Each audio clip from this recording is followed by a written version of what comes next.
को एक बार फिर बंधक बनाने की नापाक साजिश रची जा रही है, लेकिन कॉकरोच जनता पार्टी के इस नापाक इरादे को करारा झटका लगा है। आम आदमी पार्टी से जुड़े सीजेपी के संस्थापक अभिजीत दिपके को उम्मीद थी कि वे सामाजिक कार्यकर्ता सोनम वांगचुक की भूख हड़ताल का लाभ उठाते हुए नीट परीक्षा के प्रश्न पत्र लीक के खिलाफ जनता को सड़कों पर ले आएंगे, लेकिन शनिवार को पुलिस वांगचुक को उठाकर अस्पताल ले गई और इसके मंसूबे पर पानी फिर गया। लाखों छात्रों के करियर से जुड़े एक अति संवेदनशील मुद्दे को भटकाने की पूरी कोशिश की गई और इसका राजनीतिक लाभ उठाने के लिए संसद मार्च का आह्वान भी किया गया। सोनम वांगचुक को अस्पताल में भर्ती कराया गया। इस तरह का घटनाक्रम कॉकरोच जनता पार्टी के लिए गंभीर चिंता का विषय है, जिसकी राजनीतिक महत्वाकांक्षा सोनम वांगचुक की बिगड़ती स्वास्थ्य स्थिति से निर्धारित होती। जब जनता को अनिश्चितकालीन भूख हड़ताल का सहारा लेकर भावनात्मक रूप से प्रभावित करने वाला कोई नहीं बचा, तो अब तक मौज मस्ती करते अभिजीत दिपके ने अनुपस्थित कार्यकर्ता के नक्शे कदम पर चलने का फैसला किया और उन्होंने ये निर्णय तब लिया जब सोशल मीडिया पर उनकी गिरफ्तारी के बारे में झूठ फैलाकर दहशत और घबराहट पैदा करने के प्रयास विफल हुए। ये साफ है कि आम आदमी पार्टी समर्थित वायरल मार्केटिंग के आधार पर अस्तित्व में आई कॉकरोच जनता पार्टी इस अवसर को हाथ से जाने नहीं देगी। यही वजह है कि समर्थक और नेता अब हिंसा की भाषा बोलने लगे हैं। इसकी शुरुआत खुद अभिजीत दिपके ने की। प्रवक्ता आशुतोष रांका ने रणनीति के तहत जानबूझकर सोनम वांगचुक की गिरफ्तारी और अभिजीत दिपके पर हमले के बारे में फर्जी खबरें फैलाई। उन्होंने घोषणा की कि दिल्ली पुलिस ने अपना असली रंग दिखा दिया है और अब चुप रहने का समय नहीं है। हम पूरे भारत में शांतिपूर्ण विरोध प्रदर्शन शुरू करने की जरूरत है। प्रवक्ता सौरभ दास ने सबसे पहले यह दावा करके जनमानस में दहशत पैदा की कि सोनम वांगचुक को अज्ञात स्थान पर ले जाया जा रहा है।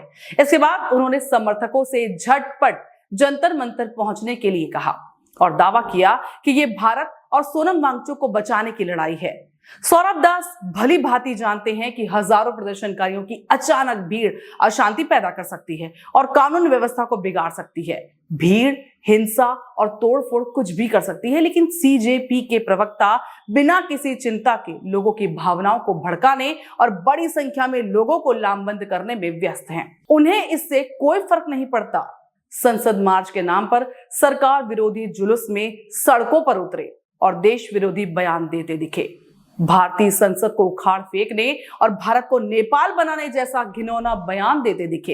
हिंसा के अप्रत्यक्ष आह्वान पैटर्न और रणनीति बिल्कुल वैसी लगती है जैसे 2020 में दिल्ली हिंदू विरोधी दंगों में दिखाई दी थी। सीएए विरोध प्रदर्शनों की आड़ में शाहीन बाग में धरना दिया गया था, जनजीवन ठप कर दिया गया था और उत्तर पूर्वी दिल्ली में 52 लोगों की जान लेने वाले 2020 के दंगों की नींव रखी गई थी। जय भीम के संस्थापक चंद्रशेखर आजाद अब फिर कॉकरोच जनता पार्टी का समर्थन करते नजर आ रहे हैं। आंदोलनजीवी योगेंद्र यादव ने भी सोनम वांगचुक का समर्थन किया। वो सीजेपी के संस्थापक अभिजीत दिपके को सांत्वना देते हुए भी नजर आए। दिसंबर 2019 में यादव की मुलाकात शर्जिल इमाम से उमर खालिद के जरिए हुई थी। सीजेपी के प्रति अपना समर्थन कांग्रेस ने भी पहले ही जता दिया है।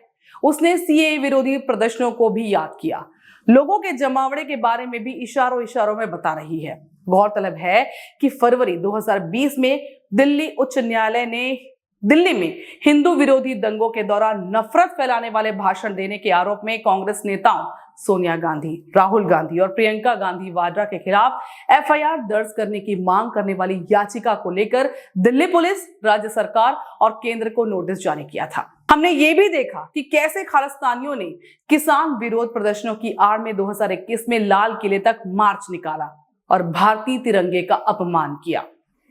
इसीलिए इस बार बेहद सतर्क रहने की जरूरत है। सोनम वांगचुक को अस्पताल ले जाना भी इस दिशा में एक बड़ा कदम है। फिर भी पुलिस और केंद्र सरकार को पूरी तरह तैयार रहना होगा ताकि प्रदर्शनकारी एक बार फिर राज्य को बंधक न बना सके। जो लोग इतिहास से सबक नहीं सीखते वे उसे दोहराने के लिए अभिशप्त होते हैं।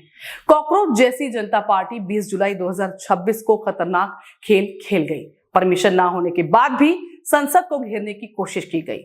भारत को नेपाल बना देने की मंशा दिखाई दी। पुलिस पर भीड़ ने हमला किया, कई लोगों की सुरक्षा को खतरे में डाला गया। यही वजह रही कि पुलिसकर्मियों और कॉकरोच जनता पार्टी के कार्यकर्ताओं के बीच टकराव हुआ और सबसे अच्छी बात तो यह है कि सरकार इस संवेदनशील मुद्दे को बड़े ही सधे हुए ढंग से टैकल कर रही है। सब कुछ साइड में रखते हुए एक बात जरूर सोचिए कि नाम रहेगा अल्लाह का, इस बात का नीट से क्या संबंध? भगवान प्रभु श्री राम को अपमानित करना, इसका विद्यार्थियों से क्या संबंध? उमर खालिद को जेल में रखना गलत है, इस बात का नीट से क्या संबंध? देश के टुकड़े होंगे, ऐसे देश विरोधी नारों का पेपर लीक से क्या संबंध? विद्यार्थियों के मुद्दे से शुरू हुआ यह फर्जी आंदोलन कब का अपना असली मकसद भूल चुका है। बस अब तो झूठे वादों और झूठे बयानों के सहारे देश के युवाओं को भटकाने की बड़ी साजिश हो रही है। और दिल्ली ही नहीं, पूरे देश को बचाने के लिए ऐसे कॉकरोचों के इरादों का विफल होना बेहद जरूरी है।